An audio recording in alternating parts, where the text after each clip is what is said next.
name is Summer. This is the Inherited Abode, and I'm your host. This is episode 6, and for those of you that may have just dropped in, let me rewind. I am doing a walkthrough of a journey of almost 11 years of me being the executor of both my mother and my father's wills. It's called the Inherited Abode is because once they both passed away, I inherited a home, their abode, which is now my abode. And typically, if you don't inherit money or other assets, the thing that the average person inherits, especially from a boomer, is a home. And so I wanted to talk from that lens, but I wanted to explain to you how I got here.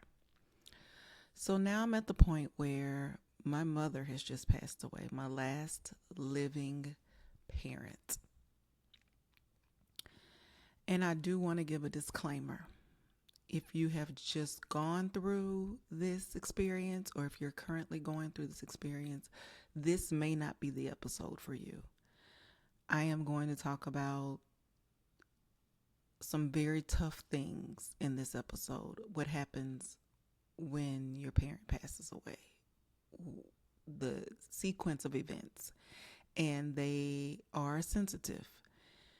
And so I want to give that disclaimer before I start this episode. Maybe you come back another time, or maybe you skip this one altogether. Okay, let's get started. So I am now in the home that I will ultimately inherit, and my mother's just passed away. At this time, I'm not 100% sure what's supposed to happen, but she was discharged on hospice because there was nothing more that we could do.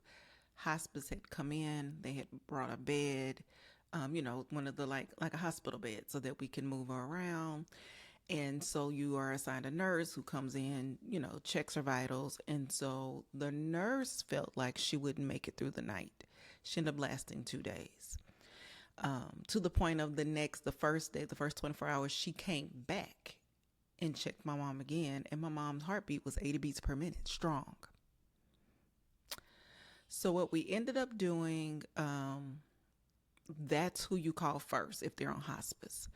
So I called the nurse. I let her know she's on her way. Now, she could be anywhere because she's a hospice nurse. She has many clients, so she could be anywhere. So it took her a while to get there, like maybe an hour, maybe not quite an hour. She then informs the coroner. Okay. And then in this process, I'm not sure who, someone informs the police. And you're probably wondering why the police. Well, there is a death. We're assuming what you reported is accurate. However, the police need to come to just kind of check things out and make sure that things look exactly what you say that they are. It's also helpful because then you have someone that's kind of monitoring the door. And if, word gets out and people want to come by, you have someone to, keep people from coming in. So in this process, I had just taken a shower. So I had taken a shower because basically I've been sitting with my mom around the clock. So I took a shower and put my pajamas back on. And so when I called, the police showed up first. The coroner probably showed up second. The hospice nurse showed up. They probably showed up the same time. And ultimately the funeral home showed up because then someone told me I needed to call them. And so the police is asking who everyone is in the home, what is their relation. And the reason he's asking that is because I had a cousin who was there with me who sat with my mom while I took the shower. Then another cousin showed up, and these are all ladies over 60. And another cousin showed up. So it was two cousins and my mom's maid of honor. So all 3 of them showed up. They came to support me. They just came to make sure everything was okay.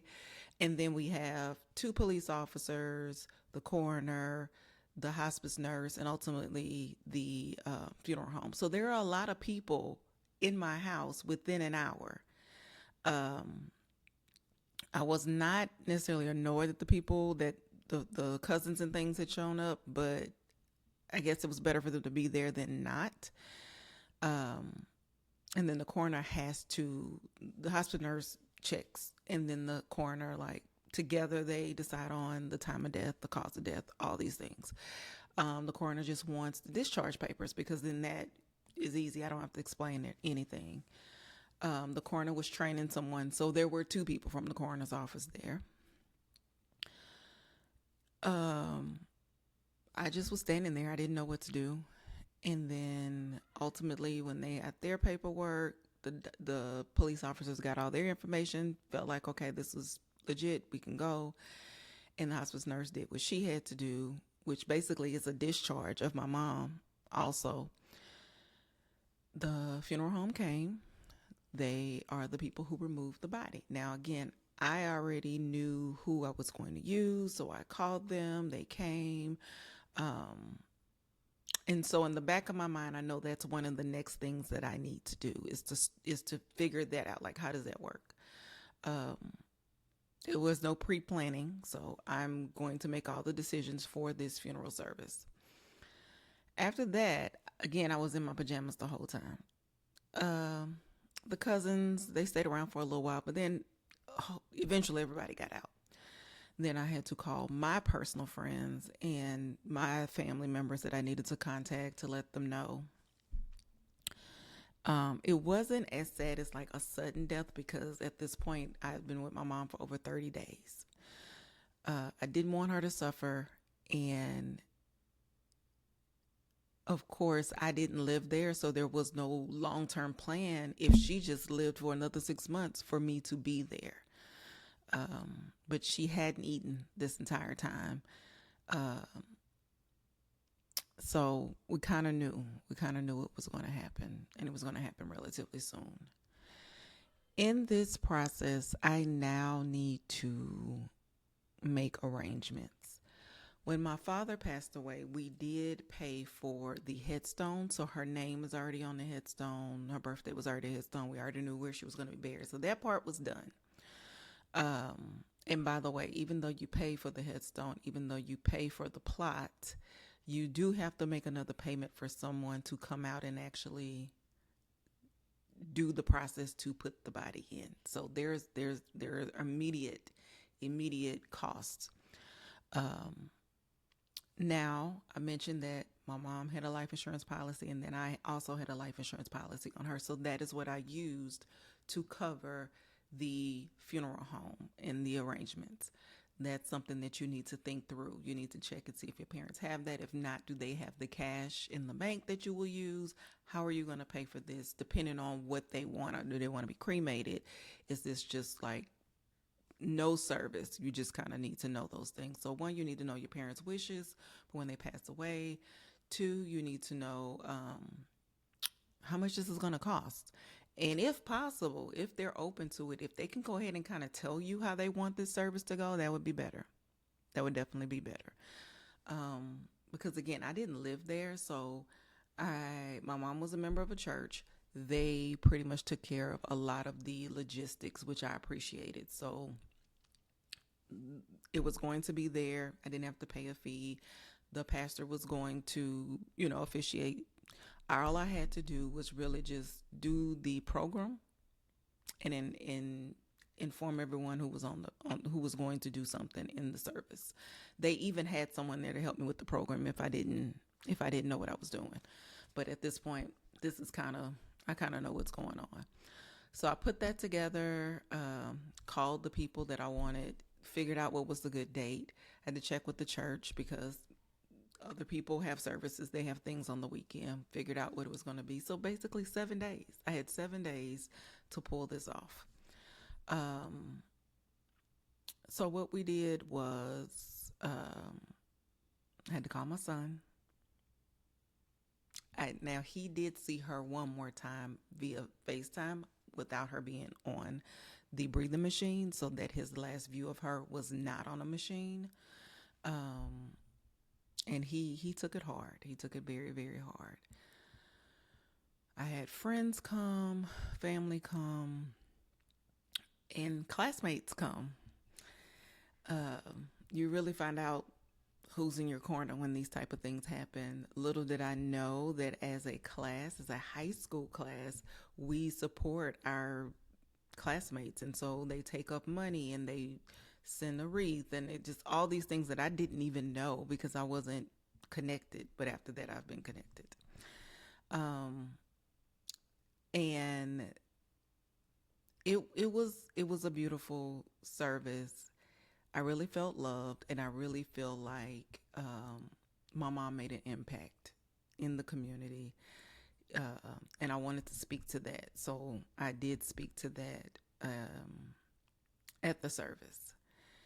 So everything went according to plan. One, because we had the funds, and two, because she was a member of a church that pretty much took care of everything. If that is not your situation, you do need to consider that you would probably have to pay for a place to have a service, whether it's a church or just a different location, a funeral home. Um, and even after the service and feeding people, all of that was included at the church. So you would have to consider food, beverages, all these things. This is, I think, a minimum at this day and time in 2026. A minimum base funeral is over $10,000, more like 12. If you actually want to have like not the cheapest version of everything, you're looking at $16,000. Yes, yes, that's a lot. And so now, also, while this is happening, and this was in June, this was mid-June, I have to leave at some point and go back home and leave the house. And I don't have a plan for that. That's why this is called the Inherited Abode, because a lot of the decisions I had to make stemmed from this house. I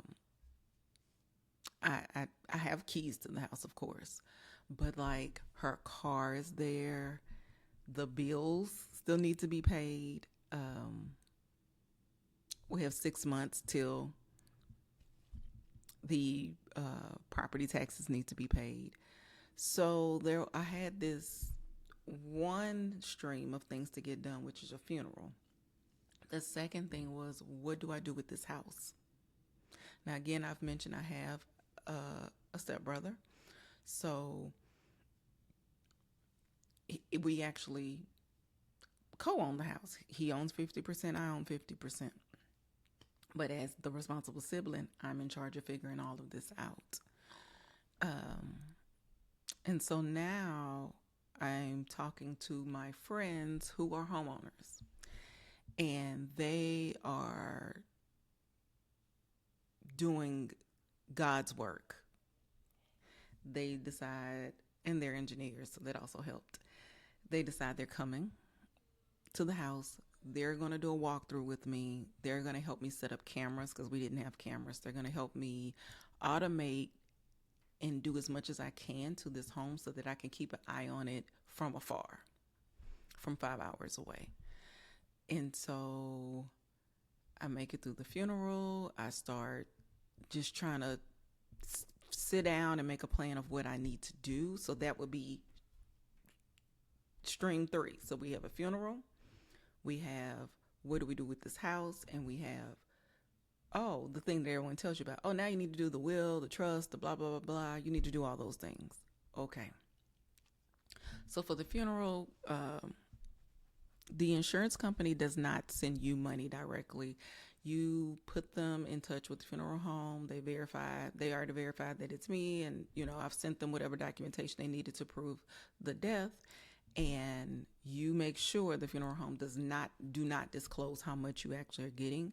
You just get the price from the funeral home. You confirm that with the life insurance company. They're going to cut them a check for that amount. So that's how that is covered. The remainder, if anything that's left, comes directly to you via check. I think it has to be a check. It is not taxed. It is nothing that you need to report to the government. That money if you're the beneficiary, let me be clear, you're the person that's on the life insurance that says when this person passed away, you are the person that will receive this money. Whoever's name is on it is the only person that can receive that money. And in this case, it's me. And so I paid for the service, and then the rest of the money came to me, which I put in a high yield savings account. Because at this point, I don't know what I need money for. I know I need it for something. I don't know what I need it for. So that is the funeral home. That is the funeral service. The next thing is the house. So my friends are coming to town. They're going to spend a few days there. They're going to go to the Home Depot. They're going to go to Lowe's. They're going to go to Walmart. They're going to go to Target. They're going to, I reach out to someone in the community to get a handyman. And they start walking around. They start looking to see what things that could be fixed really quickly. They figure out what type of camera security service I need. They figure out how to change the door to like a code, so just in case I lose the key. The garage door, I didn't even know that there was an app that you can open and close the garage door with, so they find that for me and they set that up. So now I'm getting all these things in place that, hindsight, I wish I had when my mother was alive. I could have gotten in the house remotely. I could have let anybody in the house. Everything we have set up now, I can open the garage door. I can give someone a code. I can set a temporary code, give someone a code. They can push that and get in the house. I can see all the way the outside the house. I don't have any cameras inside the house, but I can see everything around outside the house, so I can keep an eye on the house. And we have a security system. So these are the things you might want to write down. If you don't have that in your parents' home, you may want to, especially if they're aging. You might need to put a camera inside. I did know someone who installed a camera inside the home, like in the main, like in the living room, kitchen area, so they could see their parents. So that's where I am. So they're coming. And now is the administrative burden of the paperwork, executing on the will, figuring out what the assets are, because I have a roundabout idea because my dad passed away. But had that not happened, I wouldn't have known. And now I need to sit down and find an attorney. I need to call a financial planner. I don't know what I need. I don't know what to do. I just have a will, 2 wills in my hand, and I don't need to call a lawyer. So we'll stop there. And we will pick up with how we're going to get this done. Bear in mind, it's already June, about to be July. School is out at this point, but school is going to come back in. I'm supposed to be working. I still have a job. So timing, very important. See you next time.